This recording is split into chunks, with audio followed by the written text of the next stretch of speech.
wondering whether you were the Steve Johnson of the special effects industry. Do you know what, actually? So, when you Google that, that's what, and it has been tagged like that as well. It is interesting, but no, I'm definitely not that Steve Johnson. You're a lovely Steve as well. We know the other Steve Johnson, and he's lovely. Oh, well, that's all right then. At least I'm in good company. I'm in good company, yeah. So what attracted you to the story? Well, I mean, what attracted me to the story is the fact that this is a story about two people in an elevator, and it doesn't go anywhere else, So I love characterization pieces, and I love seeing how the dynamic of these two strangers and how they interact, and ultimately where it goes.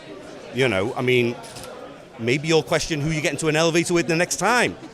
Well, and for you, this is very much an actor's piece. Yep. So what's it been like working with them? Are you a director that loves working with actors? I love working with directors, and that was mainly probably the thing that drew me to that, is it's an actor's piece, and that's how I approached it. I didn't approach it as a horror in the first piece. I wanted good performances.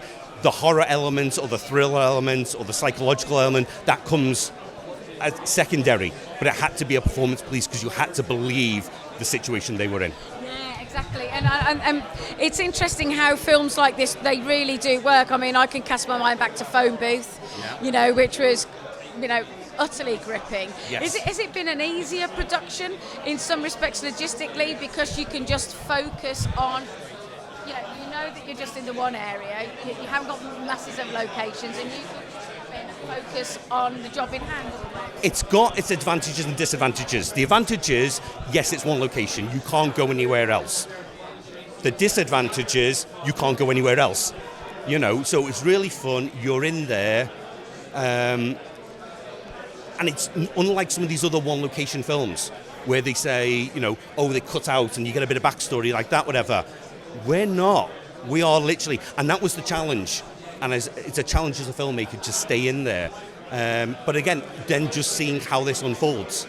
I know that obviously this is a horror and that's going to be left to other people's imaginations in certain... But also, do you think this is a relatable story in the sense that because we've had COVID, we've all been in lockdown, we've all been confined, that perhaps does this make it more relatable because we've all been feeling a little bit enclosed and we've had a bit of cabin fever? I think people will relate to it in that exactly because during the first lockdown we were there. Actually, we made this just after the second lockdown, so we were in our bubble ourselves. So actually, it was kind of claustrophobic for the cast and crew as well. But by doing it sequentially, everyone understood where they were. But it was really nice to kind of leave when we were going to do the opening scenes. It's like, yes, we're outside the lift, and then you go back into the lift, and it's like, right, okay, we're in here again. So it was as much claustrophobic for us as it was for the actors and hopefully for the audience. But, it also speaks as well to, like, the Me Too campaign as well. I mean, that's been really, really important. So it was trying not to be exploitation for that sake, and Sophie delivers a fantastically strong performance. It's wonderful. And I'm thinking as well, when you're confined to that one location, does it make you more artistic with regards to camera angles and movement and how you... It was bigger than what it seems because we could always move the set walls out, whatever, so if we needed to do that. But there are moments when we would be wide to let the audience in, and then we make them more claustrophobic. So it's a very, very subtle, subliminal thing that I hope that we've done. So this is a gripping thriller that is ultimately a character piece.